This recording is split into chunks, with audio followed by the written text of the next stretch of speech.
우리가 바다에 안 빠져 죽으려면요, 바다에 대해서 알아야 되고 수영을 할 줄 알아야 돼요. 그렇죠? 우리가 이 자본주의 세계에서 빈털터리로 살지 않으려면요, 자본주의 시장 경제에 빠져 죽지 않으려면 도대체 자본주의 시장 경제, 다시 말하면 이 국민 경제가 어떻게 돌아가는 정도는 알아야 돼요. 일반적으로 미국이든 서구 선진국, 일본, 타이완 할 것 없이 통상 국민 1인당 소득이 한 5,000불 정도가 되면요, 국민 경제 교육을 시작합니다. 왜냐하면 국민 경제 교육을 하지 않고서는 소득이 수만 불로 올라갈 수 없다는 걸 선진국들이 알고 있기 때문이에요. 그럼 우리는 어떻게 하느냐? 우리도 이미 시작했어요. 우리도 제50하국 때 KDI에 한국개발연구원이죠. 거기에 국민교육연구원이라는 게 생겨서 지금 계속적으로 경제기사를 써서 도대체 자본주의 시장 경제가 어떻게 돌아가는지를 계속 설명하고 있어요. 지금 시대가 얼마나 변하는데 그 패러다임이라고 그래요. 패러다임이 변하지 않으면요, 암만 테크닉 배워도 소용없어요. 패러다임이라고 하는 것은 이거 그리스어인데요. 그리스어에서 나온데, 패러다임은 세상을 보는 눈, 사고 구조를 말해요. 쉽게 말하면 세상을 보는 눈, 내 사고의 구조, 요게 안 바뀌면요, 백날 테크닉 변해봐야 아무 소용없어요. 2300년 전에 아리스토텔레스라는 분이 있죠. 혼자 사는 인간은 신 아니면 야수다. 야수는 들짐승이다. 그런 말이에요. 들짐승이다.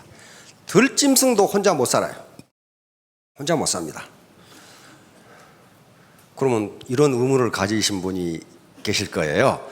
아니, 텔레비전 보니까 나는 자연인이다 프로그램이 혼자 살던데?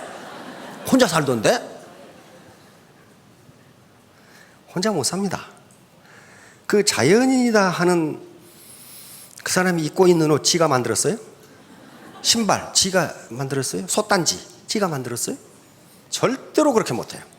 절대로 산속에 혼자 살아도 혼자 사는 게 아닙니다. 단지 혼자 있을 뿐이지 혼자 사는 게 아니에요. 결코 혼자 못 살아요. 고무신 지가 만들었냐 이거예요? 아니에요. 지붕 지가 만들었어요? 아니에요. 전부 강물에 떠내려온 것 가지고 지가 한 거예요. 그 강물에 떠내려온 것은 누군가 만든 거예요. 절대로 혼자 못 삽니다.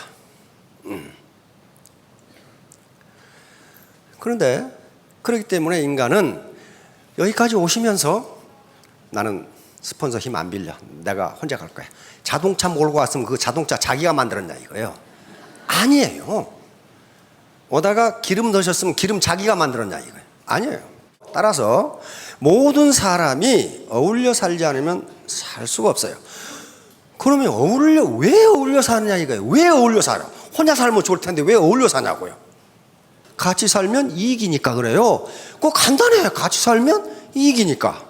나하고 충주에 사는 과수원업자하고 무슨 관계가 있느냐? 있어요. 있다고요.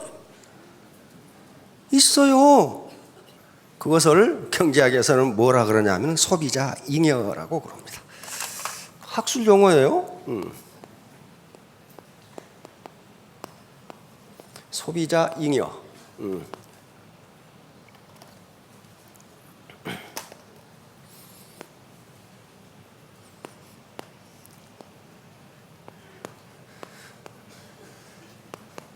컨슈머 서플러스라고. 다시 말하면 내가 우리 동네 혼자 살면은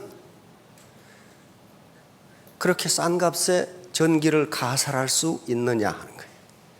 그렇게 싼 값에 수돗물을 먹을 수 있을까? 우리나라에 나 혼자 산다면 그렇게 싼 값에 편지를 보낼 수 있을까? 나하고 아무 상관도 없는 것처럼 생각되는 그 누군가가 살고 있기 때문에 모든 공공재나 사유재를 싸게 쓸 수가 있어요.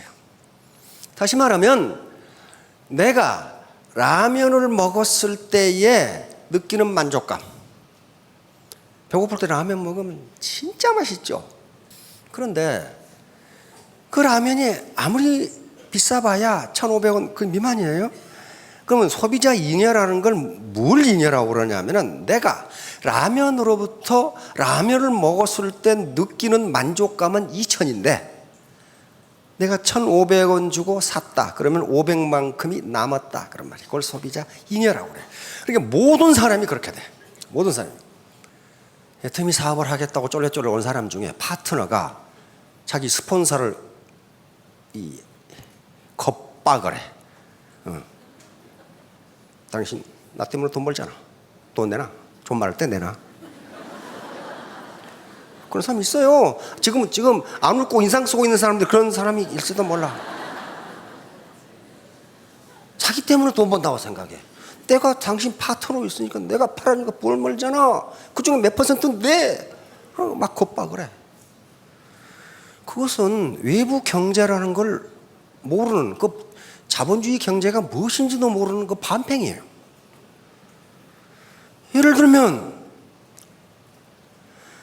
여러분들이 거리를 지나갈 때 눈이 많이 내렸어. 근데 어떤 집은 앞에 눈을 깨끗이 치우는 집이 있어. 그렇죠? 그리고 화단을 잘 갖고 놨어. 그런 집 있죠? 꽃이 만발하게. 그런 집 옆을 지나가는 게 기분이 좋습니까? 눈도 안 쓸고 그냥 쓰레기를 밖에다 다 내놓고 그런 데를 지나가는 기분 좋아요. 깨끗하게 치우고 화단이 잘 가꿔진 집을 지나가는 게 기분이 좋아요. 그걸 외부 경제라고 그럽니다. 다시 말하면 외부 경제란 나의 어떤 사람의 경제 활동이 다른 사람에게 이익을 주는 것을 외부 경제라 그래요. 그러면 이때 그렇게 마당을 잘 쓸어 길을 잘 쓸어 놓고 화단을 잘 갖고 오는 집 주인이 와서 당신 이거 기분 좋았지? 돈 내. 이렇게 할 수 있느냐 이거야. 기분 좋았지? 돈 내. 그것이 되려면 어떻게 되느냐면은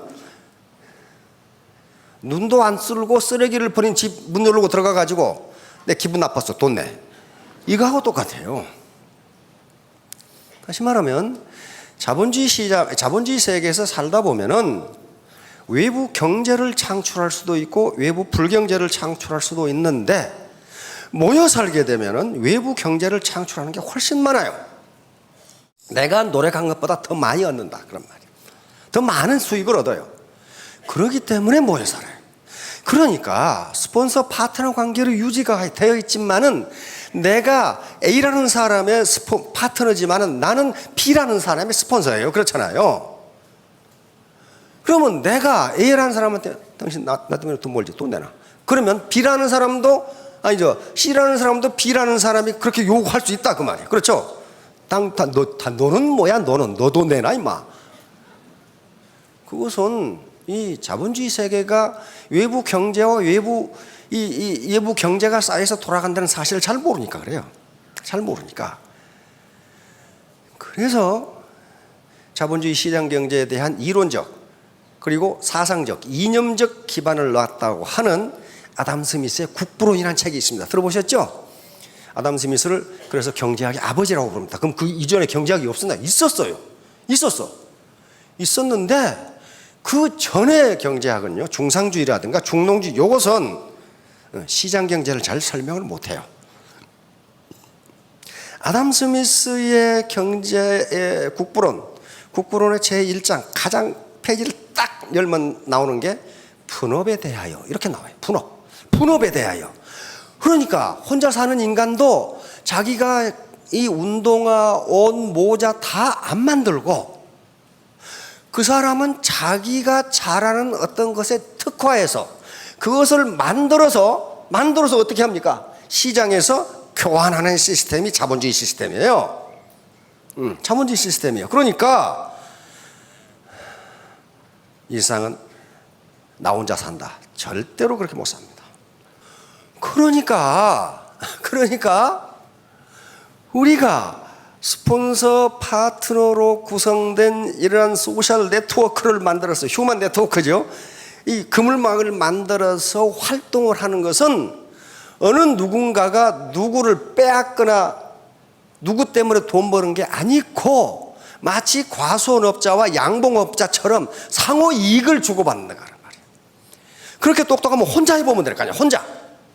혼자 해보면 얼마나 안 되는가 하는 걸 나와요.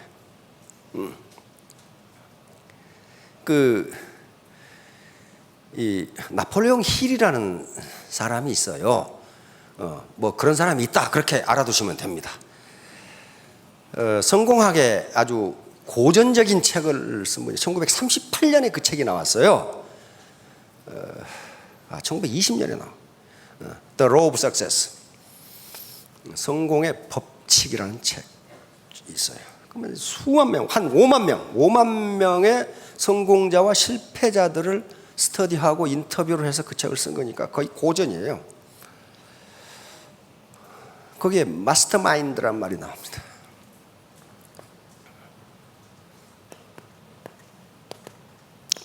마스터마인드. 이 말은 나폴레옹 힐이 만들어낸 말이에요. 만들어낸 말. 그 이전에는 이런 말이 없었어요. 마스터마인드.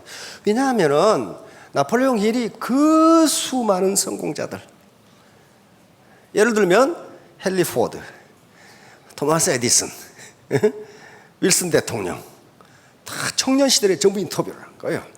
록펠러, 알렉산더 그라함 벨. 해보니까 인터뷰를 하고 발견한 게 이 마스터마인드를 발견했어요. 다시 말하면 그분들은 아주 위대한 분들이지만 혼자 한 것이 아니더라, 그런 말이에요. 혼자 한 것이 아니더라. 그 위대한 사람들이, 에디슨도 혼자 한 게 아닙니다. 조력자가 있었어요. 조력자. 초등학교도 안 나온 무지랭이에요. 무지랭이. 아주 공장에서 일만 하고 노동자야, 노동자. 근데 에디슨이 가만히 이게 성공한 걸 보니까 내가 저 사람하고 사업을 하면 성공할 것 같거든? 근데 에디슨한테 갈 차비가 없어. 오늘 오신 분 중에 차비 없으신 분들이 있죠. 절대 실망하지 마십시오. 거부가 될 수 있어요. 에디슨한테 갈 차비가 없어. 그래서 기차 짐칸에 몰래 타고, 옛날 저희 중학교 다닐 때도 몰래 타고 가는 거 많아요. 그때는 지금처럼 이렇게 개찰 시스템 잘 안 발달해서 중간에 내려 도망가 버리면 돼. 짐칸에 타고 에디슨한테 갔어. 그래서 이 초등학교도 안 나온 무지랭이가 내가 이 당신하고 같이 사업을 하고 싶다, 이렇게 했단 말이에요. 그러니까 에디슨이 뭐라고 그랬냐면은, 하루에도 너 같은 놈이 수십 명이 달라든다 이거야. 그럴 거 아니에요. 전화, 전기, 축음기 다 만들었잖아요. 전등까지 다 그러니까 에디슨 회사가 있었어요. 사업이 엄청나게 크단 말이에요. 지금 GE라고 하는 회사 있죠. 제너럴 일렉트릭. 그게 에디슨 회사가 모체입니다. 그런데 내가 너를 어떻게 믿냐 이거야. 내가 만약에 문제를 내서 맞추면 너하고 같이 하겠다 이거야. 에디슨이 뭐라고 문제를 했냐면은, 내가 방 안에 있는데 나를 방 밖으로 나오게 해보라 그랬거든. 근데 그 에디슨 마음이잖아요. 나가 화면 나오고. 그러니까 이 사람이 뭐라고 대답했냐면, 그 말도 안 되는 소리 마세요. 나는 밖에 있는 놈은 안으로 들여보낼 수 있는데 안에 있는 놈은 밖으로 못 나옵니다. 그러니까 그러면 내가 밖으로 나가보지. 딱 나오니까 아이고 내가 졌네, 이렇게 된 거예요. 그래서 같이 사업을 합니다. 에디슨을 엄청나게 부자로 만들어주고 에디슨 다음 가는 거부가 돼버려요. 그게 지혜예요. 그렇죠? 그건 지식으로 되는 게 아닙니다. 지혜예요, 지혜. 학력, 현재 자기가 얼마나 지식을 가지고 있느냐 하는 게 전혀 문제가 되지 않습니다. 지금 고소득을 위해서 오셨으면은 생산성이 높아야 됩니다. 프로덕티비티. 생산성이 낮은데 돈을 많이 벌 수가 없는 거예요. 직접 사장님들이 내가 어느 회사를 운영한다고 생각해 봅시다. 그런데 사원의 생산성이 100만 원밖에 안 되는데 내가 어떻게 200만 원을 봉급을 줘? 그러면 회사가 즉각 망해. 그래서 항상 임금은 생산성 이내에서 주도록 되어 있습니다. 그 경제학의 기본 이론이에요. 그러려면은 생산성이 높으려면 어떻게 해야 되느냐? 자본이 있어야 돼, 자본. 자본이 없으면 선생님, 높을 수가 없어요. 높을 수가 없어. 그럼 자본이 뭐냐 하는 거예요.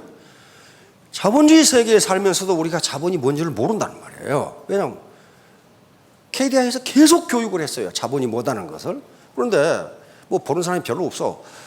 예, 여기 오신 분들은 전부 성공하기 위해서 오는데, 여기서 정의하는 성공은 안정적인 고소득입니다. 안정적인 stable high income. 다시 말하면 오늘 이번 달에 1,000만 원 벌고 다음 달에는 빵이다, 그게 아니고 지속적으로 고소득이 들어온다. 이걸 성공이라고 본다. 그러려면 자본 축적이 돼 있어야 되고, 자본 축적을 위해서 이렇게 많은 것이, 오늘날 지식정보화 시대에 자본의 개념이 하도 광범위하니까 이렇게 말이 많은 거예요. 이게 자본 축적이 문제인데, 자본 축적에서 가장 중요한 게 휴밀리티, 겸손입니다. 겸손이라는 것은 무슨 인사자라고 하는 게 겸손 아닙니다. 학자들은 남의 말을 듣는 걸 겸손이라고 그래요. 내가 모르는 것이 있을 수도 있다. 그래서 남의 말을 듣고 배우는 거예요. 어떤 학자가 얘기했습니다. 우리가 아는 것은 모두 남에게서 배운 것이다. 혹시 남에서부터 아시는 분 계시나요? 아니에요. 모두 남에게 배운 거예요. 그렇죠? 그러니까 끝까지 남에게 배우시는 분은 성공한다. 스폰서 학력이 어떻느냐, 나이가 어떻느냐, 성별이 어떻느냐, 과거 캐리어가 어떻느냐, 그게 별 중요한 게 아니에요. 번지라는 공자의 46세 연하의 제자가, 선생님, 농사를 어떻게 집니까? 그 당시 공자가 농사 짓는 법 하나 모르겠어요? 그러니까 공자가 하는 말이, 나는 농사 짓는 노인보다 더 모른다. 그 노인에게 가서 물어봐라. 그래서 공자가 성인인 거예요. 그러니까, 그러면 선생님, 배추는 어떻게 기릅니까? 채소는 어떻게 기릅니까? 그러니까 공자가 뭐라고 그러냐면은, 그것은 나는 채소 재배하는 노인보다 모른다. 그 노인에게 가서 물어봐라. 그렇게 대답을 해요. 나라님도 농사 짓는 법은 농부에게 물어야 돼. 그렇죠? 아무리 자기가 학력이 높고 캐리어가 좋아도 다단계는 다단계 스폰서한테 물어봐야 한다. 그런 말이에요. 예, 모두 겸손하게, 스폰서하게 배우셔서 3년 후, 5년 후에 스타마스터, 로얄마스터가 되시길 바랍니다. 감사합니다.